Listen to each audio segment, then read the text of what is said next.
that can facilitate you becoming the best agentic developer. So I feel like it's a natural step, you just have to be willing to take it and do the introspection. It takes a lot of time. A little bit of self-work before you kick off that A prompt. little bit of self-work. That's all I'm saying, shout out therapy. Welcome to the podcast dedicated to the art and science of observability.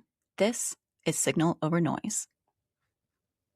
All right, welcome back everyone to Signal Over Noise. I'm your host, Sara, and we are celebrating Engineering Week. Now, Engineering Week is typically a week where we celebrate the circuits, the bridges, and the complex code that powers our world. But today, we are going to talk about a different type of infrastructure. We are going to talk about communication. And for today's episode, I brought on Reggie Ross, the head of engineering here at ElastiFlow, and the author of our latest blog, Are Your Agents a Problem, or Are You Just Bad at Communicating? So welcome to the podcast, Reggie. Hey, Sarah, how you doing? Doing great. Thank you so much for being here today. Now, we'll link to Reggie's blog, the GitHub, all that great stuff in the show notes, but wanted to kick things off. Reggie, what led you to writing this blog? Yeah, that's a great question. I have cared about communication for maybe as long as I can remember, primarily because I care about connecting with folks. Like, I don't know how it's possible to maintain relationships, romantic or platonic, or even just work relationships with folks without ability to communicate. And as I was sitting fighting with Cursor, it just dawned on me, agentic development, prompt engineering is all just a communication problem. And I know how to do this. Shout out my mom for that. Just backstory. I went to Iowa for undergrad, and in that, I wanted to study computer science. And my mom was like, Reg, you sure you want to do that? And I was like, yeah, I'm 100% sure, actually. And she was like, well, keep an open mind and just think about anything that may come up.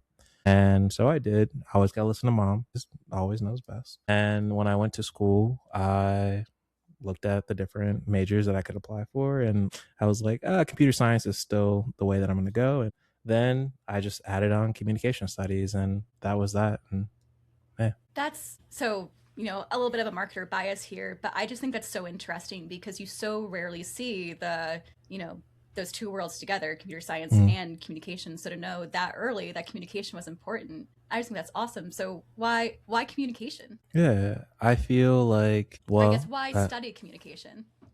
Yeah, I think so what I found out was I didn't realize that there were longitudinal studies that were done for years around communication. One of the forefront researchers in communication, his name is John Gottman, and he did a 30-year longitudinal study on a married couple. And some married couples aren't even married for 30 years. So I was just really impressed by that. And in his research, what you'll find is certain kind of communication loops that tend to happen, especially within conflict. And you'll also note that you see those similar patterns in the way you not only communicate with your team, but also communicate with agents. One of the things he calls out is meta communication and dogpiling. They are two frameworks that tend to come up in conflict. And especially when we're talking about wanting a behavior change at the end of a confrontation, conflict, conversation, whatever. But you can see meta communication arise when we come and talk about a point. Right. The point of this is, let's get your shoes off the ground. I didn't like how you told me to get the shoes off the ground. I didn't like how you told me how you didn't get the shoes off the ground. We're 3 layers deep into this argument and the shoes are still on the ground. Right. And that's what meta communication and dogpiling end up doing. You end up moving further away from your goal. And that happens a lot in agentic development. And I think as folks study communication, they'll also understand natural language in that process, right? In my article, I talk about few shot prompting versus one shot prompting. And a good way to think about that is a difference in communication. I know that if I say, can you pass me some water? Right. It's an easy objective, and I don't need to have a contextual conversation or have you reason about what is water, what is a jar, and is it half full or half empty. I just need the water to be moved, you know? So knowing the difference in what your objective is internally, right? And coming into a conversation knowing uh, somewhat of what your end objective is, that all of those things are communication concerns that can facilitate you becoming the best agentic developer. So I feel like it's just a natural leap in a step, you know? You just have to be willing to take it and do the introspection. It takes a lot of time. A little bit of self-work before you kick off that A prompt. little bit of self-work. That's all I'm saying, you know? Shout out therapy. I think everybody needs to go, but that's my selfish plug, you know? So, speaking of therapy, let's talk about some boundary setting. We talk about prompt management and what that looks like. So, what are some ways that our listeners, our team, that folks in general can better manage their prompts to get the results that they're looking for? Yeah. And I think when you think about your development workflow and using tools like Claude or Cursor, it is about setting boundaries for your agents because they honestly want to give you exactly what you want. And sometimes they want to be good partners, they want to be they supportive. yeah, right. They want to be with you for the long haul. But to do that, you have to tell them which ways to act or not act, but like in a way that allows for us to move in tandem, you know? And if we already have done the research internally, that I know that there are style guidelines that need to be adhered to at all times. I have to tell the LM that beforehand, before I give it this massive prompt to try to build out a system for me. I think a really simple example is in building Rust modules. So there are two kind of idiomatic ways to build them. And it just changed more recently. And if you tell an agent to build you just any simple Rust application, it'll build it and conform to the old idiomatic pattern. All you really need to do is create a rule that says this is how you build the Rust pattern or the Rust module and give it an example, and it won't make that mistake again because it wants to be there with you for the long haul. And it's just thinking about it in that context allows us, I think, new ways to engage with the tool. I love that. So now for those listening that maybe didn't study communication in school or recognize this is, let's call it an opportunity for improvement, what are some skills that are, I guess, what are the first steps that they can take to improve their communication skills? So I'm going to talk about it in two ways. One, communicating with your agents, and then one, communicating with people. Love that. Because the first way is I think folks can just do better and have better relationships at work if they communicate properly. And one of those ways is setting expectations. Something that we do in a lot of our meetings is we set the groundwork and context and we say, hey, this is what I need out of this meeting. Anything other than that, let's table it. And it's nice when you do that because it also gets buy-in from the other participants to say, oh, let's not go too far on this subject. Let's table it and it's outside of the scope of this discussion. In that context setting, boundary setting, right? Inside of that meeting, what I also encourage folks to do is pair it. And I don't mean, turn into a bird or anything, but like parrots linguistically are great. They just repeat what they say. And I think it's really important for us to do that because when we communicate outwardly, it's still going through our frame of reference. And then when someone receives how we communicate, it's also going through their frame of reference. And when you repeat what you heard, you allow there to be correction based on our individual frames of context. And I love that. Like, can you give an example of what parroting would look like? Yeah. So I think it ends up looking really similar to, let's say, your tech lead is giving an overview of the day for the day. And you, as a manager, or you as another teammate, are trying to really get a grasp on what it is they're doing or the outcomes of that. To make sure you understand it, I would give a quick summary of like, hey, I heard this, this, and this. Is that accurate? And it gives that person to say, well, the first point was accurate, third one, not so much. And here's how you can reframe it. And in doing that, you can go through that iteratively to go and figure out the final goal. And I think those are really good techniques to help your interactions and meetings with fellow coworkers, with your partner, spouses, etc. Like at the end of the day, humans, we just want to be heard. And parroting gives you that ability. Now, flipping the other side of the coin, we talk about communication with agents. And I don't think that I'm not arguing that you should sit there and get to know your agent and become best friends. But what I am arguing is that we have to understand the intention of our communication within that. So then how does that human centric communication fold over into agentic communication? It ends up a simple thing you can do is starting with a verb. What is it that you want the agent to do? All right, right. No hello, no good morning, write a X, Y, or Z. And that is a simple communication prompt, right? Like you are just telling and this isn't a one shot approach, but you're telling the agent directly, I just need you to do X, Y, or Z. The other approach is a few shot approach where it is what you're doing in a team meeting. You're setting the context internally. You can say from a system level, you are a X, Y, or Z, and you are going to do this. Here is the follow-up context. And then here's the result. LLMs base their input off of tokens. So this becomes super important because the more just words you're adding to this prompt, you're flooding the prompt with tokens. And if you all don't know, you can write a sentence, let's say build a chatbot where chatbot is one word.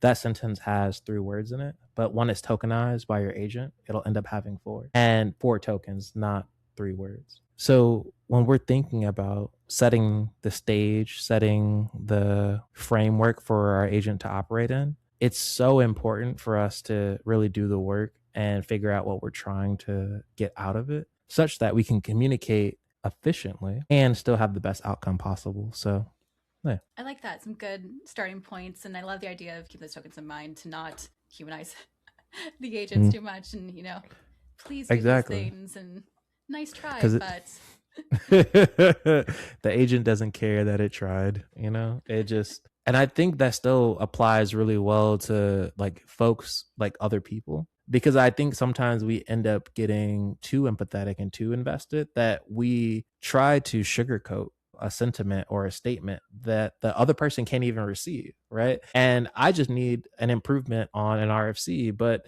like if I'm afraid to say that directly to someone, and I wholeheartedly believe honesty without tact is cruelty. So I'm also not saying just rip apart your colleagues either, but directness, parroting, and setting context are all really important communication practices that I think will help any engineer. If you want a tip from a communication aspect to keep in mind, you can think about Grice's maxims. So there are 4 conversational maxims that really should be adhered to when talking.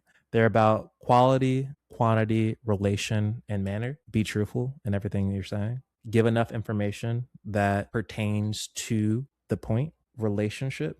And the reason I said point in the previous maxim is because we should always stick to the point. If we're not sticking to the point, we're going to end up dogpiling, communication loop that we don't want to end in. Absolutely. And then the manner. And here, this could mean it's more about clarity, the manner of communication. But if you're rambling in your prompt and it's not well structured, the agent will probably start to ramble too. And that is where I kind of think the mirror is being held up. Because if you're introspecting, if you are planning out and being diligent with your prompts and how you're using them between agents, you will get better results, just period. I like that a lot. So now, all that being said, at the end of the day, do we think prompt engineering, prompt management, is that leaning more towards a linguistic skill or more of an engineering skill? Or is it a little bit of both? Yeah, I definitely think it's a bit of both.